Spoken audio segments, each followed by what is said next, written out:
of, this campaign was successfully concluded with lunch counters being open to all.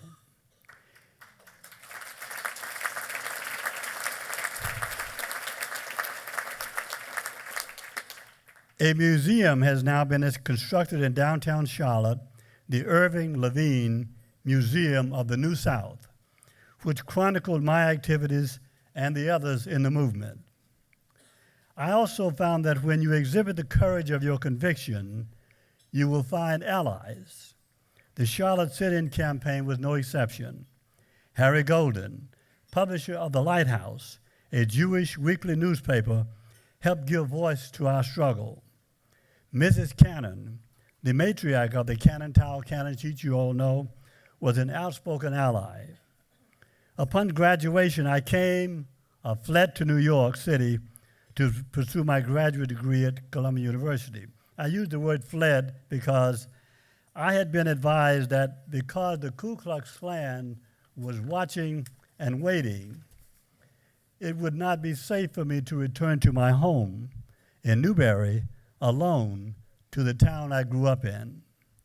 It was one thing to lead a group of several hundred students. It was quite another to be caught on a lonely country road in the South. Remember, I grew up on a farm. Then when President Johnson declared a war on poverty in America, again, I knew I needed to be a part of that effort. So I left a secure civil service supervisory position with the City of New York to work with then the largest community action agency in the country, which was HARU Act in Harlem, as part of the war on poverty, eventually becoming the agency's executive director. All these things set the foundation for my later work, and always there were strong allies. People like Percy Sutton, Charlie Rangel, David Dinkins were all my personal mentors and strong supporters. I owe thanks to so many today.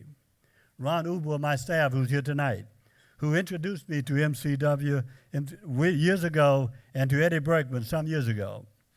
We are both happy to lend our continuing support to such a great organization with such a noble vision and a noble mission.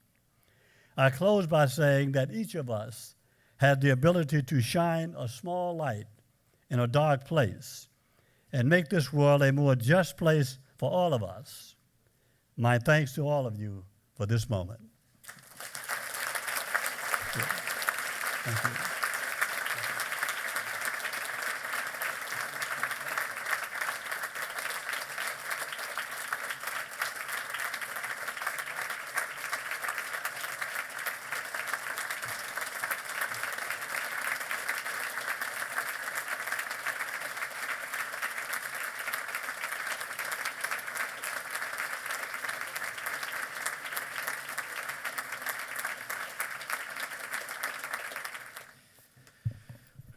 Heyward Davenport, it's an honor to have you in the room tonight. You are on the cusp of forgetting some of the important moments that we take for granted today. And there are others in the room who have, whose work for civil rights here in the United States or in Africa has passed to a point that we assume those things aren't problems. We don't think about lunch counters anymore. We have other very serious issues that we continue to deal with, but we thank you and those men you named and those women you named for the work that you did. It's an honor to have you here. Heyward Davenport.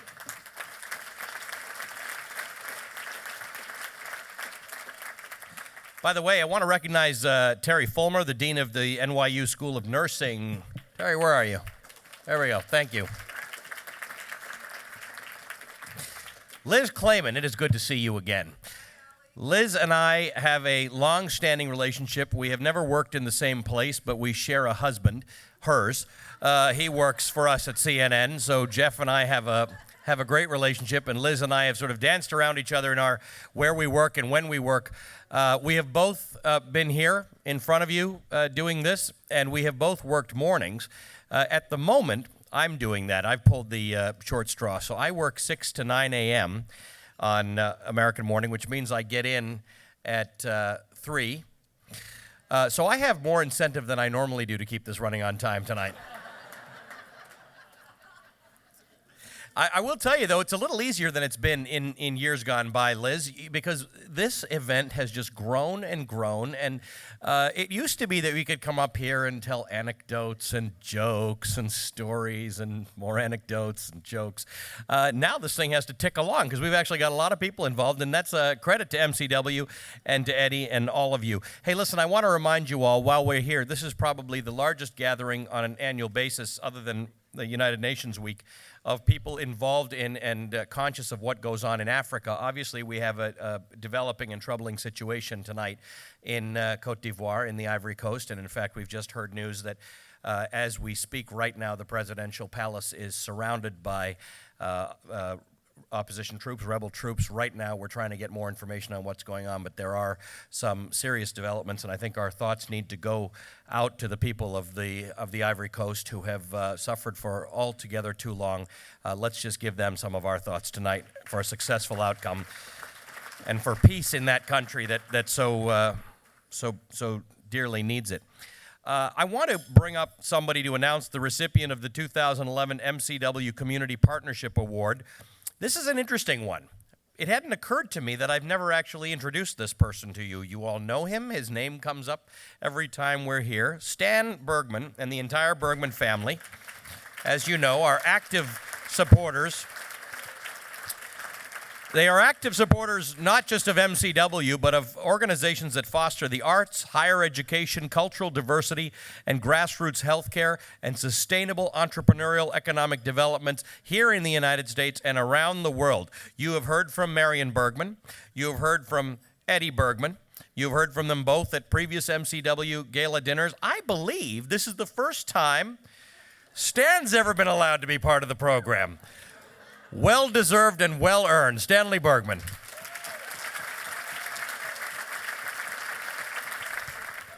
Ali, thank you very much.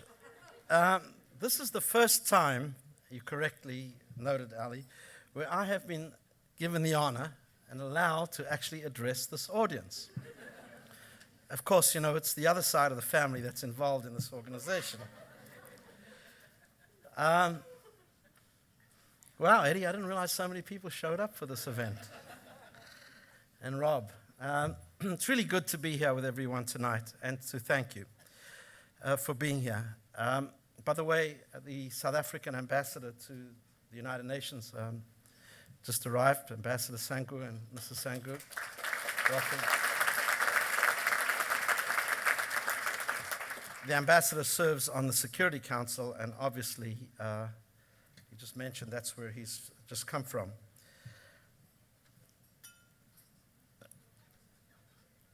I wasn't asked, actually, to present this award. I just went to, actually, Steve Kess and asked Steve to lobby Eddie to be given the opportunity to present this award. And Eddie, in turn, turned to his committee, and a whole democratic discussion took place. But really, I could not resist presenting this award to one of the most special people that I know. You know, the dental community is a very special community. The dental manufacturers, the distributors, the dentists, the laboratories. It's a wonderful, wonderful, warm community. And people really know each other and care about each other. A lot of great charities have emerged from that community. A lot of good work has been done by that community. But somehow or another, if you ever look around in that community and you say, how did it happen? You'll see a lot of people in the front line.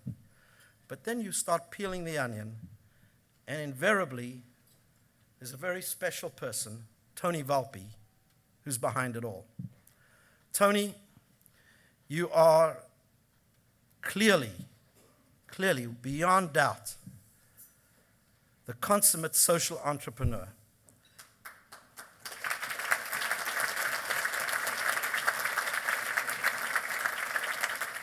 No doubt you're an entrepreneur, but you can make things happen in the social outreach, in the philanthropic world, like no one else can. At Henry Schein, we have a special person that does that, Steve Kess. But you will know, and I think you know that in your heart, And we at Henry Schein know that you are the person that has mentored Steve for almost 2 decades. You represent an amazing company. Colgate is a philanthropic company right the way through its bones. It's philanthropic in every sense of the word. The people are philanthropic, the leadership is philanthropic, and the work that Colgate does, of course, and I've been given a script, but I'm not going to, Steve, you get in trouble, I didn't go to the script. I'm going to just talk a bit from the heart here. The work you do, of course, reaches out to all areas of the underserved community. But from an MCW point of view, the work you do in Africa is beyond the call of duty. It is amazing. For those that saw the little video presented by President Kikwete's daughter, who's a dentist in Tanzania, that was not prompted. She just spoke about Colgate. The work Colgate does is grassroots. It's not about issuing a check, but it's about making sure that good work is done in providing access to care and reducing the disparity in care. And behind that all, for a long, long time, I think you mentioned to me last week, you'd been with the company for, yes, not 5 years, but 5 and a 0. That is remarkable. The service.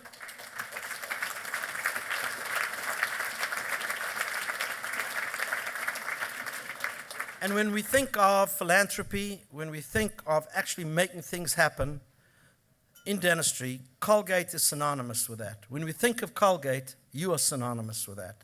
And Tony, thank you for what you've done to make it a better world. Thank you for what you've done for dentistry. Thank you for your friendship.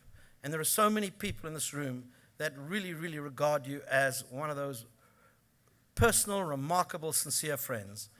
Thank you, and look forward to working with you for many years to come. Thank you, my friend.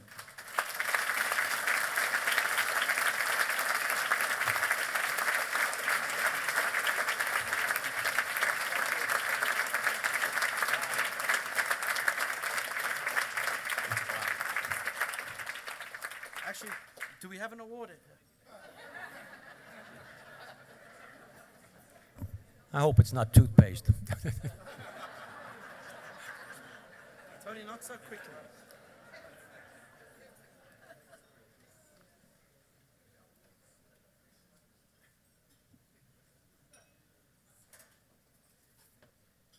So here's the award. Wait, Tony, I hope you can read better than me. Wow. To Okay. Colgate-Palmolive. And by the way, let me also take a second to recognize Ian Cook. Ian is the chairman and CEO of Colgate, who, when asked, when Steve approached Tony, agreed in a second to be honored tonight. Colgate-Palmolive and Ian are terrific. And here it says, Colgate-Palmolive, Inc., MCW 2011 Community Partnership Award. Thank you. Thank you.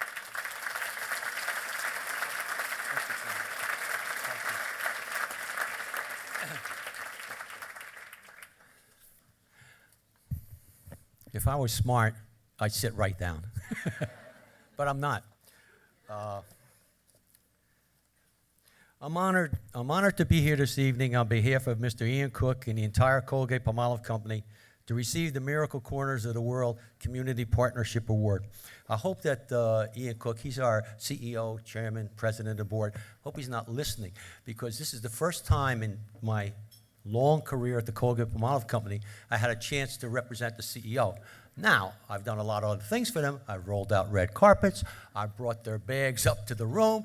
I've got taxi cabs for them, but I've never had a chance to represent one. And it's a very significant honor for me, since the award is being presented at the 7th Annual Gala Dinner, the Miracle Corners of the World, which is being held at the very prestigious New York University Kimmel Center for University Life.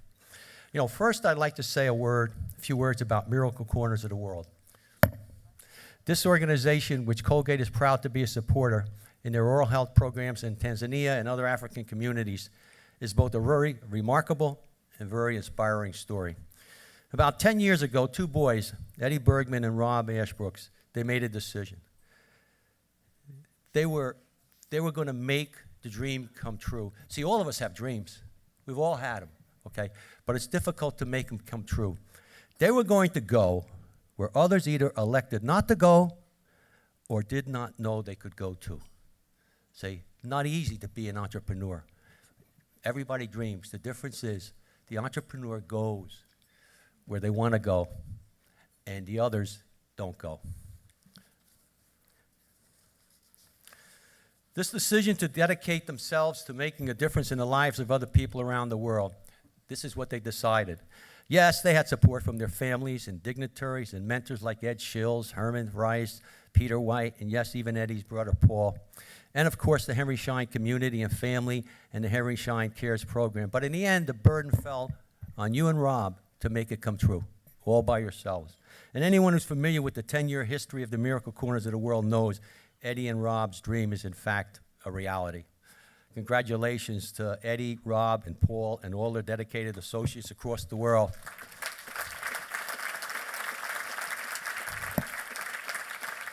For a truly remarkable and very, very inspiring humanitarian achievement. Keep up the great work. You are truly making a difference. And now I'd like to mention some other very important oral health educational programs that Colgate and Henry Schein share together.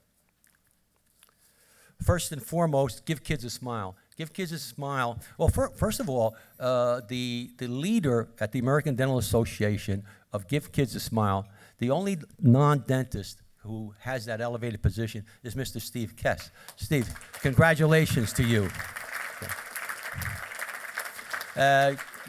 Give Kids a Smile was initiated in 2002, and in February of 2011 resulted in the treatment of over 1 million children at over 5,000 locations with over 50,000 volunteer dentists. Incredible.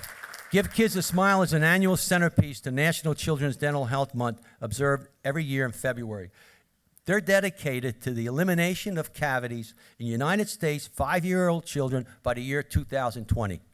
And some might say, you know, dental caries, maybe it really doesn't exist. You know, I go to my dentist, he never talks about caries. I go to the school, they don't talk about caries. Well, see, the world we live in, we don't see the caries, but you walk up and down the streets of Newark, New Jersey, or Paterson, New Jersey, or anywhere, and you'll see the cavities and the people who never go to a dentist and can't go to a dentist, the impoverished people. You go to Stockton, California, and you look around and you see it in the migrant worker camp. Now, second, Colgate and Henry Schein work together in some other important oral health educational programs, such as Smile Train, a program that is dedicated to helping millions of children with cleft palates and cleft lips. If you haven't seen children with that disability, then, I mean, it is a very serious, a terrible disability. One, they cannot chew. Two, the appearance is destroyed and the self-confidence is reduced. And this organization works to repair that. Also, Colgate and Henry Schein, working together with the American Dental Association, we're trying to launch a program called Scholastics, a national program designed to bring oral health education directly into the classroom. You see, it's, I guess Henry Schein, Steve, and myself and others feel that when children go into school, the first thing they should learn, in our judgment, it's not so much reading, writing, and arithmetic. They got the rest of their lives for that. They need to spend the first part of their life learning about oral health, its relation to systemic health, all the things they have to do to stay healthy throughout their lives. And this would reduce the burden that governments need later on. Further, Steve Kess and I just returned from a meeting at Harvard University in Boston where Colgate and Henry Schein shared sponsorship of the 5th Senior Dental Leaders Program under the direction of Dr. Ramon Betty from King's College in London and the Global Child Dental Fund. This is an organization where the chief dental officers from all over the world come together to learn about oral health and, more importantly, the leadership that's necessary to achieve their objectives, which is the elimination of dental caries. And now I'd like to talk about some Colgate-Palmolive specific initiatives. First and foremost, our centerpiece, Bright Smiles, Bright Future. This is a program which was initiated about 15 years ago under the direction of Dr. Marcia Butler. And it is vans that go around the world, okay? And with the Bright Smiles, Bright Future program, children in need receive a first toothbrush, visit with a dentist, receive dental education to build healthy habits, self-esteem, and a foundation for success. Thus far, this program, Bright Smiles, Bright Future, has reached over 500 million children in 80 countries.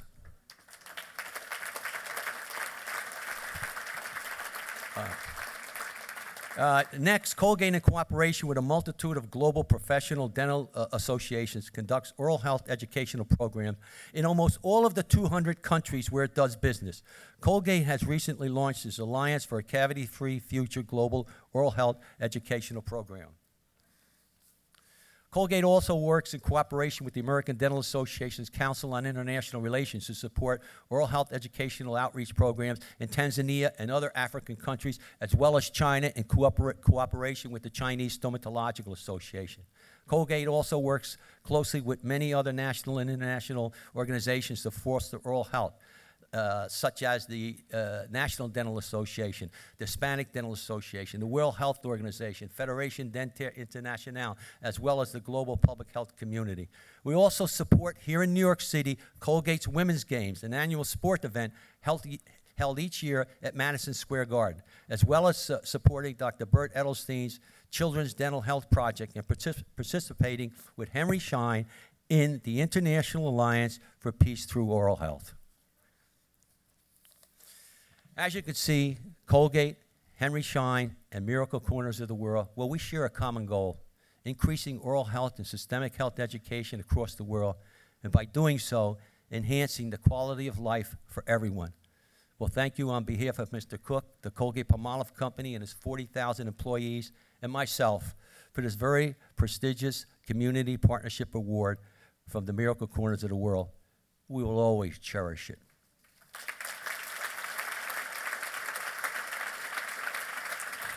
Over the course of the years, you will have met a young woman here who we've watched actually mature through the last 6 or 7 years, and she's a tremendous, tremendous young woman with a wealth of experience that you wouldn't have chosen, but that she has experienced in life.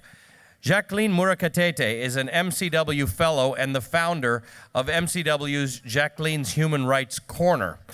I want to bring her up to the stage because she is going to present the MCW Leadership Award, and she's going to tell you a little bit about her and the person to whom she's presenting the award. Jacqueline, it's always an honor to see you. Wonderful, wonderful words. Ladies and gentlemen, it gives me a great honor and a pleasure to introduce our last, but certainly not least, special honoree this evening. Many of us, myself included, first came to know and were inspired by Ishmael Beah after reading his New York Times best-selling book, A Long Way Gone, Memoirs of a Boy Soldier. In that memoir, Ishmael vividly describes how life as he knew it changed one day when his native country of Sierra Leone experienced one of the worst civil wars in men's history. And as the civil war raged, Ishmael, who was yet still a young boy, was separated from his family, most of whom he would never see again. And he lived and survived in an environment where looting, raping, and killing was rampant. An environment where, in his own words, the idea of death didn't cross one's mind, and killing had become as easy as drinking water. But through it all, Ishmael maintained his humanity, and today has gone on to accomplish many, many wonderful things, a list of which I will not be able to recount for you all tonight. But among some of those things, after moving to US, Ishmael went on to graduate with a political science degree from Oberlin College. He's today a visiting scholar at the Center for Conflict Resolution at Columbia University, and he's a UN ambassador and advocate for children affected by war. Ishmael sits on so many organizations and have won so many awards that I cannot justly fully describe how special and inspiring he is. So I encourage you all to read more about him in his bio, which is in tonight's Gala Journal, but also, and if you have not yet read his book, I highly, highly recommend it.